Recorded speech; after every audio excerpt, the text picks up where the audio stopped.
आयुष ने गहरी सांस ली। और पहली बार मुझे लग रहा है कि इस ठंडी रात में मुझे किसी और गर्माहट की जरूरत नहीं। दोनों की आंखें मिलीं। उन आंखों में शब्द नहीं थे, सिर्फ ख्वाहिशें थीं, अनकही मगर साफ। सान्या ने धीरे से फुसफुसाया, तुम्हारी आंखों में क्यों लगता है जैसे मैं पहले से ही तुम्हारी हूं?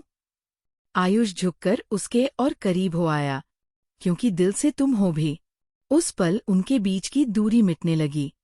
हवा ठंडी थी, मगर उनके बीच का तापमान बढ़ चुका था। सान्या ने धीरे से पलकें बंद कर ली। होंठ कुछ कहने से पहले रुक गए, लेकिन ठीक उसी वक्त पार्क की लाइट टिमटिमा गई और कुछ लोग हंसते बोलते वहां से गुजरे। माहौल टूटा। सान्या ने झटके से आंखें खोली और हाथ खींच लिया। आयुष, हमें चलना चाहिए। आयुष ने उसकी आंखों में देखा। ठीक है, लेकिन एक दिन हम इन ख्वाहिशों को अनकहा नहीं छोड़ेंगे। सान्या कुछ नहीं बोली। उसने बस सिर झुका लिया और हल्की सी मुस्कान दबा दी। उस रात घर पहुंचकर सान्या ने डायरी खोली और लिखा। आज उसका हाथ थामा, जैसे सारी ठंड अचानक पिघल गई। डर अब भी है, मगर दिल कहता है यही रास्ता सही है। क्या सचमुच कुछ ख्वाहिशें अनकही ही खूबसूरत रहती हैं, या उन्हें पूरा करना जरूरी है? उधर आयुष खिड़की से आसमान देख रहा था। बारिश की बूंदें कांच पर पड़ रही थीं, मगर उसके दिमाग में सिर्फ वही पल गूंज रहा था। सान्या का कांपता हुआ हाथ, उसकी झुकी हुई नजरें, और वो अधूरी ख्वाहिशें जो अब सिर्फ ख्वाब नहीं थी। सर्दी की वह रात बाकी रातों से कुछ अलग थी। आसमान में चांद पूरा था, चारों ओर हल्की धुंध फैली हुई थी, और हवा में एक अजीब सी नमी थी। सान्या की खिड़की से आती चांदनी उसके कमरे को दूधिया रोशनी से भर रही थी। फोन पर आयुष की आवाज गूंजी। आज की रात तुम्हें बाहर बुला रही है, खिड़की से मत देखो, आओ। उसी पार्क में। सान्या ने एक पल सोचा। दिल धड़क रहा था, दिमाग रोकना चाह रहा था, मगर उसने कहा, ठीक है, आधे घंटे में आती हूँ। जब वो पहुंची, पार्क लगभग सुनसान था। चारों ओर बस चांदनी बिखरी हुई थी और पेड़ों की डालियों से छनकर आती ठंडी हवा। बेंच पर आयुष उसका इंतजार कर रहा था। तुम सचमुच आ गई, उसने मुस्कुराते हुए कहा। सान्या भी हल्के से मुस्कुराई।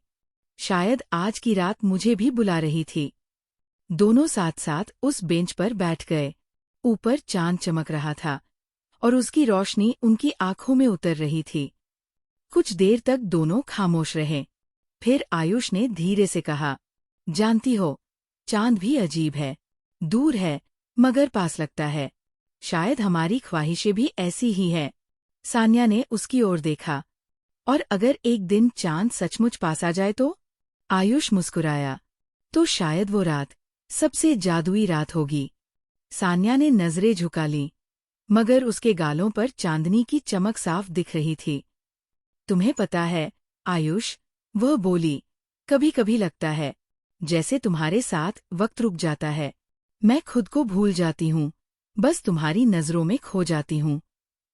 आयुष ने धीरे से उसका हाथ थाम लिया। और मैं तुम्हें देखता हूं तो लगता है जैसे मेरी सारी अधूरी कहानियां पूरी हो गईं। उनके हाथ अब कसकर एक दूसरे में बंध चुके थे। हवा ठंडी थी, मगर उनके बीच गर्माहट बढ़ रही थी। सान्या ने हिम्मत करके कहा, आयुष, क्या तुम्हें भी डर लगता है कि ये सब एक सपना है और सुबह होते ही टूट जाएगा? आयुष उसकी आंखों में गहराई से झांकता रहा। अगर ये सपना है, तो मैं चाहता हूं कि कभी सुबह न हो। उसके शब्दों ने सान्या के दिल को छू लिया। वह धीरे धीरे उसकी ओर झुकी। उनके बीच की दूरी अब चंद सांसों की थी। चांदनी उनकी आंखों में उतर आई थी। हवा में खामोशी घुली हुई थी। दिल की धड़कनों का शोर ही उनका संगीत बन चुका था। सान्या ने पलकें झुका लीं, होंठ कांपे, और एक क्षण के लिए लगा जैसे वक्त ठहर गया। मगर ठीक उसी पल पेड़ से एक पत्ता झड़कर उनकी हथेलियों पर गिरा। दोनों हल्के से हंस पड़े। वो अधूरा पल अब एक मीठी याद बन चुका था। आयुष ने फुसफुसाकर कहा, शायद रात ने हमें छेड़ा है। कह रही है, अभी वक्त बाकी है, इंतजार करो। सान्या मुस्कुराई, मगर उसकी आंखों में वही अनकहा जादू अब और गहरा हो चुका था। उस रात जब वो घर लौटी, उसने डायरी खोली और लिखा, आज चांदनी में उसके पास बैठी। उसकी नजरें मेरे दिल तक उतर गईं। एक पल के लिए लगा सब कुछ कह दूं, मगर पत्ता झड़ गया और हम हंस पड़े। शायद यही रात का जादू है, ख्वाहिशों को और गहरा कर देना, बिना पूरा किए। रात का अंधेरा अभी पूरी तरह फैला नहीं था। शहर की सड़कों पर गाड़ियों की हल्की हल्की आवाजें गूंज रही थीं, और आसमान में घने बादलों के बीच से चांद कभी झलकता, कभी छुप जाता। सर्द हवा में नमी थी, और उस पर गिरती हल्की बारिश ने मौसम को और भी रोमांटिक बना दिया था। आयुष ने सान्या को अपने स्टूडियो बुलाया। उसके लिए यह कोई आम निमंत्रण नहीं था, बल्कि ऐसा था जैसे वह उसे अपने सबसे निजी संसार में जगह दे रहा हो। जब सान्या वहां पहुंची, तो उसने चौड़ी खिड़कियों से बाहर गिरती बारिश और अंदर फैली किताबों, नक्शों और अधूरे मॉडल्स को देखा। वाह, ये जगह तो तुम्हारे दिल जैसी है, सान्या ने चारों ओर नजर दौड़ाते हुए कहा, थोड़ी सी बिखरी हुई, मगर गहराई से भरी। आयुष हंस पड़ा, शायद इसलिए मैंने तुम्हें बुलाया, ताकि ये बिखराव कम हो सके। सान्या मुस्कुराई। वह एक लकड़ी की कुर्सी पर बैठ गई और सामने रखे नक्शे को देखने लगी। उस नक्शे में एक अधूरी इमारत थी, जिसकी दीवारें तो बनी थी, लेकिन छत अब भी खाली थी। ये अधूरी क्यों है? उसने पूछा। आयुष ने पास आकर जवाब दिया, क्योंकि इसमें कुछ जोड़ने से पहले मुझे उस महसूस की जरूरत थी, जो इसे पूरा कर सके। और अब लगता है वो एहसास मुझे मिल गया है। सान्या ने उसकी आंखों में झांकने की कोशिश की। उसकी सांसें थोड़ी भारी हो गईं। तुम कहना क्या चाहते हो, आयुष? आयुष ने धीरे से कहा, ये कि शायद मेरी हर अधूरी रचना तुम्हारे आने का इंतजार कर रही थी, जैसे मैं भी। सान्या चौंक गई। उसने निगाहें चुराने की कोशिश की, मगर उसकी आंखों में हल्की चमक साफ झलक रही थी। तुम्हें पता है, वो धीमे स्वर में बोली, तुम्हारे नक्शे मुझे इंसानों जैसे लगते हैं, मजबूत दिखते हैं, मगर अंदर से कितने नाजुक होते हैं। आयुष थोड़ा झुककर बोला, और इंसानों को समझना शायद नक्शों से भी कठिन होता है। लेकिन वह रुका, फिर उसकी आंखों में देखते हुए कहा, मुझे लगता है हमने एक दूसरे का नक्शा पढ़ लिया है। सान्या की उंगलियां उसके दुपट्टे की किनारी से खेल रही थीं। बारिश की बूंदें खिड़की पर गिरती रहीं, और कमरे का माहौल गाढ़ा होता गया। वह हल्के से बोली, लेकिन अगर हमने सच में एक दूसरे का नक्शा पढ़ लिया है, तो फिर क्या बचेगा छुपाने को? आयुष उसके और करीब आ गया। अब उनके बीच की दूरी सिर्फ कुछ कदमों की थी। उसने अपनी आवाज और धीमी कर ली, शायद अब छुपाने लायक कुछ है ही नहीं। सान्या ने नजरें झुका ली। उसकी धड़कनें तेज थीं, मगर चेहरे पर एक कोमल मुस्कान तैर रही थी। मुझे डर लगता है, आयुष। कभी कभी लगता है ये सब एक खूबसूरत परछाई है। अगर ये गायब हो गई तो? आयुष ने एक गहरी सांस ली और उसके बहुत करीब आकर खड़ा हो गया। अगर ये इश्क की परछाइयां हैं, तो मैं चाहता हूँ ये हमें हमेशा घेरे रहें।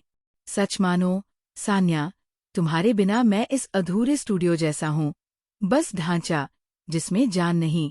ये कहते हुए उसने हाथ बढ़ाया और उसके चेहरे पर आई एक लट को हल्के से पीछे किया।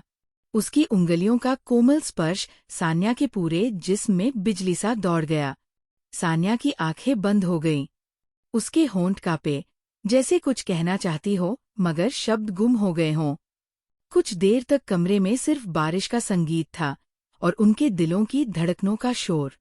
फिर उसने धीरे से आंखें खोली और बोली, क्या सचमुच ये इश्क है, आयुष? या सिर्फ एक ख्वाब है जो बारिश के साथ मिट जाएगा? आयुष ने उसकी आंखों में गहराई से झांकते हुए कहा, अगर ये ख्वाब है, तो मैं चाहता हूँ ये कभी टूटे ही नहीं। और अगर ये इश्क है, तो मैं चाहता हूँ ये परछाई नहीं, हमारी जिंदगी की रोशनी बन जाए। सान्या की सांसें तेज थीं। उसके हाथ कांपते हुए कुर्सी के हत्थे पर टिके थे। आयुष ने धीरे से उसका हाथ पकड़ लिया। तुम्हें पता है, उसने मुस्कुराते हुए कहा, इस बारिश की रात में तुम्हारा हाथ पकड़कर मुझे लगता है कि पूरी दुनिया थम गई है। जैसे हर नक्शा, हर इमारत, हर परछाई सिर्फ हमें देखने के लिए बनी हो। सान्या की आंखों में नमी भर आई। वह चुप रही, मगर उसके चेहरे की मुस्कान सब कुछ कह रही थी। कुछ देर दोनों वैसे ही बैठे रहे। फिर सान्या ने हल्की आवाज में कहा, तुम्हारे पास बैठकर मुझे ऐसा लगता है जैसे मैं अपने सारे डर, सारी उलझने भूल जाती हूँ। बस तुम्हारी नजरों में सुकून ढूंढ लेती हूँ। लेकिन वह रुकी, उसकी आवाज कांपी। लेकिन मुझे ये भी डर है कि अगर ये सब खत्म हो गया तो मैं फिर कभी खुद को समेट नहीं पाऊंगी। आयुष ने धीरे से उसका हाथ और कसकर थाम लिया। फिर हमें इसे खत्म होने ही नहीं देना, सान्या। ये इश्क है, और इश्क कभी अधूरा नहीं होता। बस हम उसे जीने की हिम्मत करें। उसकी आंखों में ऐसी सच्चाई थी कि सान्या कुछ बोल नहीं पाई। उसने बस अपना सिर झुका लिया और उसकी उंगलियों की पकड़ को महसूस करती रही। बाहर बारिश अब भी गिर रही थी, और भीतर उनके दिलों में इश्क की परछाइयाँ और गहरी होती जा रही थी। उस रात जब सान्या घर लौटी, उसने अपनी डायरी खोली। उसकी उंगलियां कांप रही थी, मगर उसने लिख डाला, आज उसकी आंखों में मैंने अपना चेहरा देखा। डर भी था, चाहत भी, जैसे इश्क की परछाइयाँ हमें घेर चुकी हों। मैं नहीं जानती ये कहाँ ले जाएगा, लेकिन इतना जानती हूँ कि अब इन परछाइयों से भागना नामुमकिन है। शायद मैं इसमें पूरी तरह डूब चुकी हूँ। शहर की रातें हमेशा शोर से भरी रहती थी। ट्रैफिक का गूंजता शोर, हॉर्न की आवाजें और दूर कहीं बजते गानों की धुनें। मगर उस शाम जब सान्या आयुष की छत पर पहुंची, तो सब कुछ थमसा गया। वहां सिर्फ चांदनी थी, ठंडी हवा थी और दो धड़कनों की आहट। आयुष ने छत पर मोमबत्तियां जलाई थी। हल्की हल्की लौ हवा से कांपती, मगर बुझती नहीं। ऐसा लगता था जैसे वो लौ भी उनकी मोहब्बत की गवाह बनना चाहती हो। सान्या ने चारों ओर नजर दौड़ाई और हल्की मुस्कान के साथ बोली, तुम्हें पता है, ये सब देखकर मुझे लगता है जैसे मैं किसी फिल्म के सीन में आ गई हूँ। आयुष ने उसकी ओर देखते हुए कहा, तो फिर मान लो कि मैं इस फिल्म का हीरो हूँ। और तुम, मेरी पूरी कहानी। सान्या शर्मा गई। उसने अपने स्टॉल को ठीक करने के बहाने नजरें झुका ली। तुम्हें पता है, आयुष, तुम कभी कभी बहुत सीधे दिल की बातें कर जाते हो। आयुष हंस पड़ा, क्योंकि मैंने सीखा है कि दिल की बातें घुमा फिराकर कहने से उनका असर कम हो जाता है। और मैं तुम्हारे सामने कुछ भी छुपाना नहीं चाहता। दोनों छत की दीवार पर बैठ गए। सामने पूरा शहर रोशनी से जगमगा रहा था, मगर ऊपर आसमान की शांति सबको मात दे रही थी। सान्या ने आसमान की ओर देखा।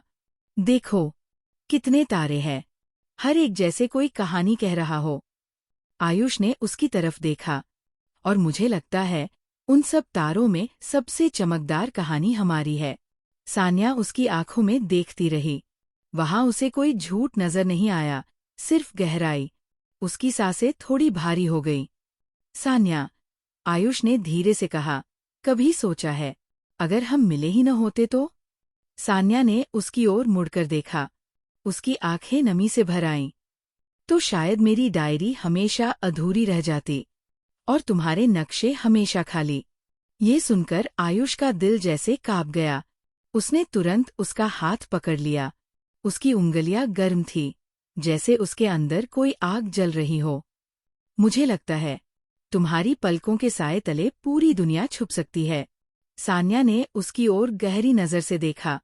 उसके होंठ कांप रहे थे, मगर आवाज निकली, और तुम्हारी आंखों में मुझे हर बार अपना ही चेहरा क्यों दिखता है?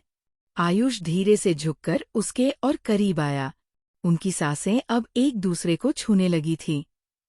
सान्या ने हल्के स्वर में कहा, आयुष, कभी लगता है कि ये सब एक सपना है, और अगर आँख खुल गई तो सब खो जाएगा।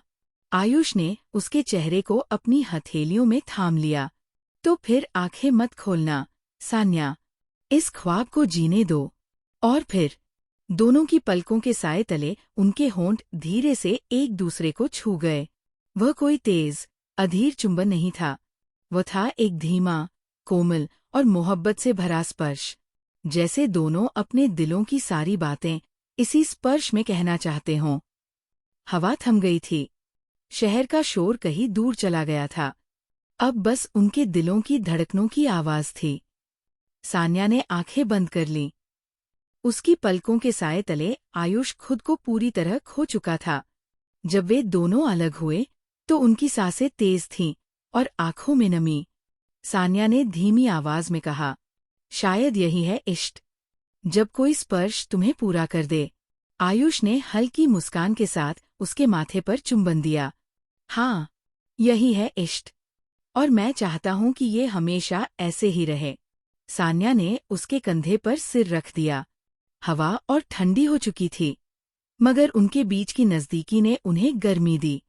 कुछ देर बाद सान्या ने धीरे से कहा, तुम्हें पता है आयुष, तुम्हारे पास बैठकर मुझे ऐसा लगता है जैसे मैं अपने सारे डर, सारी उलझनें भूल जाती हूँ।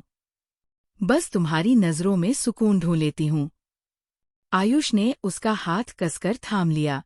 और मुझे ऐसा लगता है कि अगर तुम साथ हो तो मैं अधूरा नहीं रहूंगा। तुम मेरी अधूरी इमारत की छत हो, मेरी अधूरी कहानी का अंत हो। सान्या ने उसकी ओर देखा। उसकी आंखों में चमक और हल्की नमी थी। अगर ये सब सच है तो वादा करो आयुष, ये ख्वाब कभी टूटेगा नहीं। आयुष ने मुस्कुराकर उसके होठों पर उंगली रख दी। ख्वाब टूटते नहीं सान्या, लोग उन्हें तोड़ देते हैं, और मैं वादा करता हूँ मैं कभी ऐसा नहीं करूँगा। उस रात जब सान्या घर लौटी, उसने अपनी डायरी खोली। उसकी उंगलियां कांप रही थी, मगर उसने लिख डाला, आज उसकी बाहों में मैं खुद को भूल गई। उसके होठों की गर्मी, उसकी सांसों का सुकून, सब मेरे अंदर उतर गया। ये इश्क है। हाँ, यही इश्क है। पलकों के साए तले मैंने अपने ख्वाब को छू लिया। अगर ये ख्वाब है तो मैं इसे कभी टूटने नहीं दूंगी। और अगर ये हकीकत है तो ये मेरी सबसे खूबसूरत हकीकत है। रात की नींद टूटने के बाद सान्या जैसे किसी और ही दुनिया में जी रही थी। खिड़की से आती हल्की रोशनी उसके चेहरे पर पड़ रही थी, मगर उसके मन में अब भी पिछली रात की छत का नजारा ताज़ा था। चांदनी, हवा और आयुष की बाहों का सुकून। वह देर तक बिस्तर पर पड़ी मुस्कुराती रही। हर बार आंखें बंद करती तो आयुष का चेहरा सामने आ जाता। उसकी गहरी आंखें, जो बिना कुछ कहे सब कह जाती थी। मेज पर रखी डायरी खुली हुई थी।